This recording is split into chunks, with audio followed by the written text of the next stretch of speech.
ఒక మరణం ఒక విలయం లాంటిది. ఒక్క మరణంతో ఎన్నో జీవితాలు, కుటుంబాలు ఒక్కసారిగా కకావికలమవుతాయి. అమరావతి ప్రాంతంలోనే పదుల సంఖ్యలో ప్రజలు గుండె పగిలి మరణించారు. వాళ్ళందరినీ అనాథలుగా చేసి వెళ్లిపోయారు. రాజధాని అమరావతి కల్పించిన కొత్త ఆశలతో ధీమాగా ఉన్న జీవితాలపై 3 రాజధానుల ప్రకటన పిడుగుపాటులా పడింది.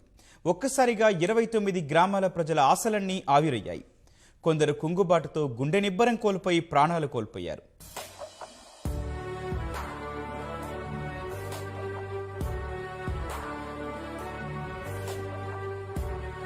రెండు ఎకరాల భూమి రాజధానిలో పూలింగ్కి ఇచ్చున్నాడు. అదే ఆలోచన, భూమి ఏమైంది, ఇచ్చాము, సరిగ్గా ఇల్లు లేదు, వాకిల్ లేదు, పిల్లలకు పెళ్లిళ్ళు చేయాలి, ఈ కార్యక్రమాలన్నీ ఉండయి, ఎటు పోవాల్సిన దారి లేదు అనే దాని మీద బాగా మనస్తాపం చెంది అనారోగ్యానికి గురి అయ్యి కాలం చల్లటం జరిగింది. మేము కూలి పనే చేస్తామండి. భార్యకం ఉంటే అది ఇచ్చాడు, ఏం తింటాం, ఏం చేస్తామండి. రూపాయలు లేకుండా మేము అల్లాడుతున్నాం. మాకు 2 ఎకరాల పొలం ఉంది, అది ఇచ్చామండి మేము. అది మళ్ళీ తిరిగి వస్తుందో రాదో అని ఆలోచిస్తానే, తను పిల్లల భవిష్యత్తు ఏమవుతుందని ఆలోచిస్తానే మనోవేదనకు గురయ్యి చనిపోయారు. మాకు ఇప్పుడు ఆధారం కూడా ఏమీ లేదు. 2 రోజులు అన్నం తినలా. ఏందయ్యా అన్నం తినలేదంటే, ఏంది అన్నం తింటాము, రాజధాని చూస్తే పోయింది. ఏ రైతులందరూ రోడ్డు మీద కూర్చున్నారు, బాధపడతాం. చేస్తున్నామండి. ధర్నా చేస్తుంటే పోలీసులు అడ్డుకున్నారు.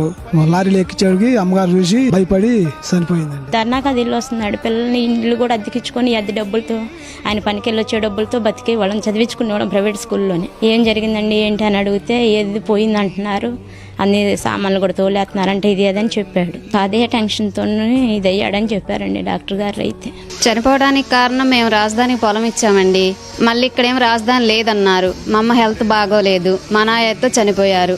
నా మ్యారేజ్ కుదిరింది, అది కూడా వెనక్కి వెళ్ళిపోయింది రాజధాని లేకపోవటం వల్ల. ఇప్పుడు నా భవిష్యత్తు ఏంటి, మా కుటుంబ భవిష్యత్తు ఏంటి, మాకేం అర్థం కావట్లేదు. మా నాన్నగారు 18 రోజులు ఉద్యమంలో పాల్గొన్నారు. భూమి ఇచ్చాడు. 5,40,000 అప్పు ఉంది. అప్పు దానితో దిగులు పడి మానసికంగా ఇబ్బంది పడి ఒకేసారి గుండె ఆగిపోయి చనిపోవడం జరిగింది. మాకు 1 ఎకరం పొలం ఉంటే పూలింగ్కి ఇచ్చామండి. 1-2 సార్లు ఇల్లు వచ్చి ఇక ఇంట్లో బాధపడతా ఉండేవాళ్ళు. దాని వల్లనే దిగులతోటి ఇదయ్యాడు. 12 ఎకరాలు పొలం ఇచ్చాము. రాజధాని పోయింది అనుకుంటా దిగులు పెట్టుకొని మా నాన్నగారు 1.5 ఎకరం పొలం ఇచ్చారండి. అది మా పిల్లల పేరు మీద రాశారు. రాజధాని పోయిద్దనగానే పిల్లల భవిష్యత్తు ఏంద్రా అది ఆందోళనతో చనిపోయారు.